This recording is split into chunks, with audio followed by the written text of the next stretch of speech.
begitu penentangan kuasa, saya langsung bekerja dong, Pak. Ya. Nah, saat itu akan ada gelar perkara di Polda Jabar, Pak. Kamera. Saat itu akan dilakukan gelar perkara di Polda Jabar di tanggal kalau nggak salah 22 September 2016, Pak. Kuasa saya berdasarkan laporan dari orang tuanya korban yang bernama Eki itu di tanggal 31 September 2016. Saya langsung bergerak, saya kerja. Saat itu saya langsung ke Polda. Orang tuanya Eki itu Pak Rudiana. Ya. Setelah kuasa itu saya dapat tanda tangan dari mereka, para keluarga, Pak. 2 hari ke depan atau 3 hari ke depan saya melakukan gelar perkara di Polda. Langsung itu yang hadir hanya saya sebagai pengacara para korban dan pengacara 5 tersangka saat itu, Pak. Itu Bapak Jombi Nenggolan. Dalam gelar perkara itu tidak dibahas masalah asusila, Pak. Yang kita bahas hanya 340 dan 338. Jelaskan pasal pembunuhan. Saat gelar perkara di Polda, pengacara para tersangka yang 5 orang itu, dia berargumen kepada saya bahwa klien saya bukan pembunuh. Kata JN, pengacara tersangka yang 5 tersangka itu. Oke. Saya bilang nanti dulu, Pak. Kamera, Pak. Kalau klien abang yang 5 tersangka ini bukan pembunuh, sudah ada salah satu tersangka yang di bawah umur sudah disidangkan. Nggak mungkin dong kalau sudah disidangkan. Sekarang dari kepolisian ke kejaksaan itu kan, iya ada proses kan, dari kejaksaan ke pengadilan itu ada proses dan sudah disidangkan. Saya pikir tidak mungkin kalau ini salah tangkap, ya kan? Dan awal perkara ini itu adalah dugaannya kecelakaan lalu lintas. Awalnya awal lintas di tanggal 27, makanya bapaknya korban Eki itu Pak Rudiana, dia tanggal 31 membuat LP polisi, laporan polisi. Nah, jalan perkara ini, Pak. Setelah pendampingan di Polda itu selang berapa lama ya, 1 bulan itu disidangkan, Pak, di PN Kota Cirebon. Saya mengawal kasus persidangan itu dari awal sampai putusan. Dari awal sampai putusan. Sampai vonis ya? Sampai vonis ya. Waktu itu sidang tertutup. Saya saat itu di 2017 awal pas sidang itu, saya statement di media di Radar Cirebon, Pak. Oh, kenapa ini sidang harus tertutup? Nah, ternyata kata penjelasan dari pihak pengadilan bahwa ini ada kasus asusila.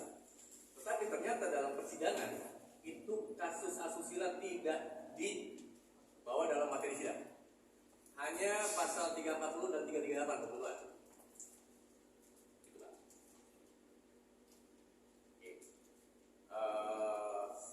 Setiap kali sidang di pengadilan, saya pasti statement di media masalah materi sidang yang disidangkan. Oke, saat sudah berjalan itu, ini kita mengarah pada putusan ya, Pak. Setelah putusan dari pengadilan dari hakim itu, saya berbicara dengan pengacara Saka, anak yang di bawah umur. Oke, yang udah bebas. Yang sekarang sudah bebas. Ada ke depan kamera. Iya. Dia itu kan vonis 8 tahun. Nah, saat vonis itu saya berbicara dengan pengacara Saka ini. Dia bilang, saya akan banding, Pak. Pengacara ini siapa namanya? Ibu Titin. Dia akan banding, silakan. Tapi bandingnya itu bukan masalah salah tangkap, tetapi banding itu terhadap vonis yang 8 tahun. Yang saya tahu di Undang-Undang Perlindungan Anak itu maksimal anak itu kan 3 tahun 6 bulan. Ya. Jadi dia mau merubah vonis itu menjadi vonis yang 3 tahun 6 bulan juga. Jadi bukan salah tangkap ya? Nah, waktu itu tidak seperti yang berkembang selama ini. Tidak ada bahasa salah tangkap saat itu. Dan saat itu ingat Bang, pengadilan itu lancar-lancar aja loh, nggak ada masalah di pengadilan PN Kota Cirebon. Masalah itu terjadi waktu pertama sidang karena tertutup, banyak masyarakat yang mau melihat siapa sih sebenarnya pembunuh-pembunuhnya itu kan, muka-mukanya mereka mau lihat, tetapi mereka kecewa karena sidang tertutup. Makanya waktu itu saya langsung statement di media, harus sidang terbuka karena ini kan kasus pembunuhan, harus terungkap jelas. Waktu putusan pun mereka banding itu loh, makanya saya kaget waktu 8 tahun ke depan ya Bang ya, begitu ada film tentang 7 hari meninggal Vina, kok bermunculan statement yang bahwa ini adalah salah tangkap. Saya sempat menelpon Ibu Judit, kalau salah tangkap gimana sih? Ini kan posisinya saat itu di 2016, kenapa Anda tidak upaya hukum? Kalau misalkan ada upaya hukum Anda lakukan, berarti upaya hukum salah dong, ditolak dong kan? Posisinya upaya hukum ditolak kata. Putusan mereka itu tetap yang 7 orang itu seumur hidup dan yang 8 tetap di 8 tahun. Itu menurut kita para lawyer yang ini. Mungkin itu aja. Baik, pertanyaan saya langsung dari sini. Pada waktu itu 2016 itu berkas perkaranya itu ditarik ke Polda Jawa Barat. Polda Jawa. Ketika gelar perkara itu, di situ yang justru dibedah itu adalah tentang pembunuhan berencana. Pembunuhan berencana 340 dan 338. Tidak ada kaitannya dengan urusan perkosaan. Tidak ada ya. Baik. Ketika kasus ini disidangkan dan atau masih proses di kepolisian, ada tidak kekacauan, kegaduhan seperti yang sekarang ini sehingga banyak pihak menganggap bahwa ini ada putusan yang keliru, mystery of justice kira-kira begitu? Ada nggak waktu itu kekacauan, keributan dan lain-lain? Tidak ada Bang. Tidak ada. Cuma saat persidangan itu para pelaku ini Bang yang terdakwa itu memang keterangannya kalau hakim menjawab dia selalu apa ya? Selalu melenceng-lenceng ya saya lihat. Melenceng. Ya. Oke. Sekarang kita masuk ke DPO. Ketika di persidangan itu DPO-nya seperti apa yang Yosi dengar? Baik dari pelaku tersangka, terdakwa, ya yang sekarang jadi terpidana. Bagaimana ceritanya? Ada yang bilang 3, ada yang bilang 1, atau seperti apa? Waktu saya mengawal sidang itu, memang terdakwa itu ada 11 Pak dalam persidangan. Terdakwa itu ada 11. Ada 11 betul. Oke. Yang disidangkan 8 orang itu satu sudah lebih dulu kan yang di umum. Ya. Yang 7 Saka maksudnya. Oke. Saka lebih dulu sidangnya. Oke. Yang 7 nyusul. Oke. Dan yang 3 itu tetap DPO. Ada 11 orang. Tetap DPO. Iya, ada 11 orang terdakwa saat itu. Ada 11 orang terdakwa, tapi yang datang itu hanya 3. Maaf, yang datang itu hanya 8 di situ. 3 itu tidak. Oke. Sekarang itu sudah dilakukan penangkapan terhadap 1 orang PG. Ada 2 lagi yang dipertanyakan oleh masyarakat. Di satu sisi kita sudah melihat bahwa Polri sudah bekerja cepat dan sudah menangkap 1. Dan Polri mengatakan dari Polda Jabar bahwa mereka setelah mendengar keterangan semua pihak termasuk para tersangka yang sekarang jadi terpidana, terdakwa itu mengatakan bahwa itu berubah-ubah. Ada yang bilang bukan 3, ada yang bilang 5, ada yang bilang 1, ada yang bilang 2. Nah itu yang kamu tahu seperti apa? Saya tegaskan dalam press conference ini Bang, bahwa DPO itu ada 3 Bang. Waktu di pengadilan pun, jangan pengadilan, waktu BAP pertama pun saya sempat baca Bang, itu 3 DPO. 3 DPO. 3 DPO. Oke. Apakah terhadap kaitan penangkapan yang sekarang terjadi, kemudian polisi sudah mengatakan setelah mereka melakukan gelar, melakukan verifikasi, melakukan pendalaman karena keterangan yang berbeda-beda, sehingga mereka memutuskan bahwa ini hanya 1, yaitu PG. Nah, bagaimana berikutnya nanti PG bersuara seperti apa, tentu itu yang harus kita dukung. Bagaimana sikap polisi? Pertanyaan saya kepada saudara. Percaya nggak saudara sekarang dengan apa yang telah dilakukan polisi dan yang mengungkap kasus ini? Saya percaya sepenuhnya pada Polri. Kenapa saya bilang seperti itu? Waktu awal aja, ini Polri sudah sangat bagus ini menangkap para tersangka saat itu ya Bang ya. Menangkap para tersangka selang berapa hari ya dari tanggal dia kan ditangkap itu kan tanggal 29 tuh. Ya. Dari pembunuhan tanggal 29 ya hari itu sudah sangat bagus buat Polri, apresiasi buat Polri. Makanya aku tadi bilang bahwa apakah saya percaya pada Polri? Ya, saya sangat percaya pada Polri karena Polri itu adalah ujung tombak kita.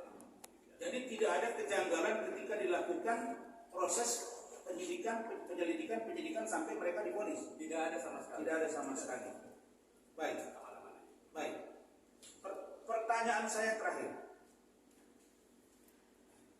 Masalah surat kuasa bagaimana sebenarnya? Apakah sudah dicabut atau belum surat kuasa terhadap Yosi dari keluarga almarhum Eki dengan keluarga Vina? Saya juga sebenarnya sangat kecewa nih terhadap keluarga Vina. Ya. Karena pertama, waktu itu dia statement di media bahwa tidak ada pengacara yang membela dia karena mereka orang tidak punya. Saya bilang saya kaget waktu lihat itu. Loh, saat itu saya menjadi kuasa hukum keluarga korban dua-duanya, ya kan, keluarga korban dua-duanya.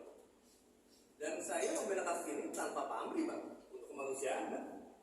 Tidak ada biaya spesial pun dari keluarga Vina dan keluarga Eki. Itu yang pertama. Yang kedua, saya sangat kecewa dengan keluarga Vina. Dengan dibuatnya film ini, dia tidak konsul kepada penasihat hukumnya. Makanya sekarang jadi liar sekarang tidak berita masalah perkara Eki dan Vina. Karena dengan adanya film tersebut. Jadi idealnya sutradara itu harus koordinasi dan konsultasi kepada kuasa hukum karena kuasa hukum yang tahu perjalanan kasus ini gitu ya. Gitu. Karena yang membuat legal opinion kan saya dari awal. Ya, jadi karena itu Linda Yosi kita sudah dorong agar penyidik Polda Jabar untuk memeriksa pihak production house dari film Vina Sebelum 7 Hari juga sutradara. Yang kedua, kita juga mendorong karena begini, keterangan yang berbeda-beda itu ada yang bilang 3, ada yang bilang 5. DPO itu kan dari keterangan awal. Nah, kemudian ada dugaan yang menyuruh merubah itu. Betul ya? Ya. Yang kita duga berinisial JG, seorang lawyer yang kita duga obstruction of justice. Karena itu, kita dorong Polda Jabar untuk memproses dan memeriksa 2 orang tadi. Ada PH dari film dan ada juga seorang lawyer.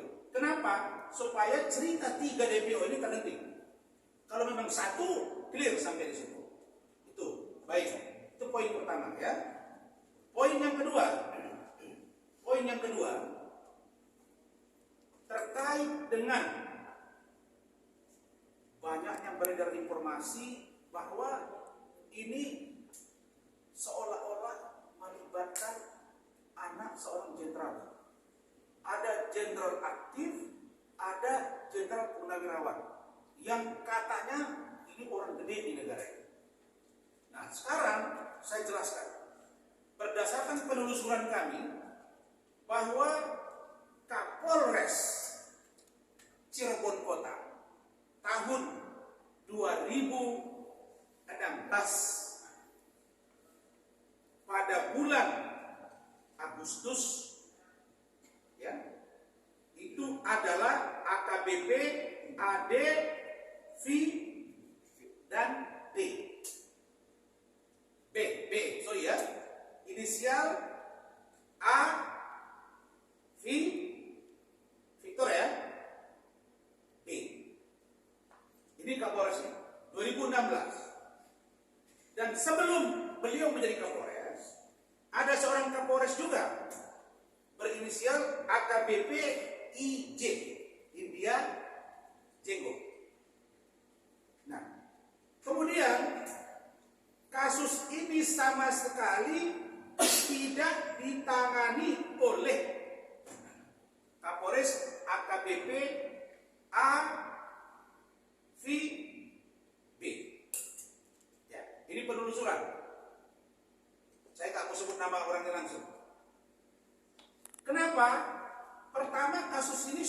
ditarik oleh Polda Jabar dan digelar di sana. Dan itu dibuktikan berdasarkan pengakuan dari saudara Yusuf bahwa ketika beliau terima kuasa, beliau dilibatkan langsung dalam perkara itu. Kalau kita sebagai lawyer dilibatkan, artinya gelar perkara khusus dong. Tapi meskipun digelar secara khusus, Kapoldanya pada waktu itu Bapak Irjen Pol Purnawirawan Bapak Anton Carlyan. Beliau mengatakan pada waktu itu tidak ada hal yang menjadi sangat atensi publik sehingga harus turun tangan dengan sedemikian rupa seperti sekarang. Hanya berjalan normal, hanya saja kenapa ditarik dari Cirebon Kota ke Jawa Barat, Polda Jabar, karena salah satu korbannya adalah anak polisi, yaitu Bapak Rudiana. Jadi keluarga dari pihak pelaku dan yang lain-lain ketakutan. Udah tarik aja ke Bandung, Polda Jabar. Itu dasarnya. Bukan karena atensi publik atau ada kegaduhan di sana. Oke. Berikutnya ada yang menyebut ini anak jenderal itu, anak jenderal AVB. Di sini jelaskan kepada saya berdasarkan data, pada saat itu anak beliau baru berumur 2 tahun. Tidak mungkin dong anak 2 tahun ikut geng motor. Ini biar clear nih. Jadi kalau lawyer itu, praktisi hukum itu, kasihlah logika-logika hukum untuk memperbaiki dan membantu pihak penegak hukum.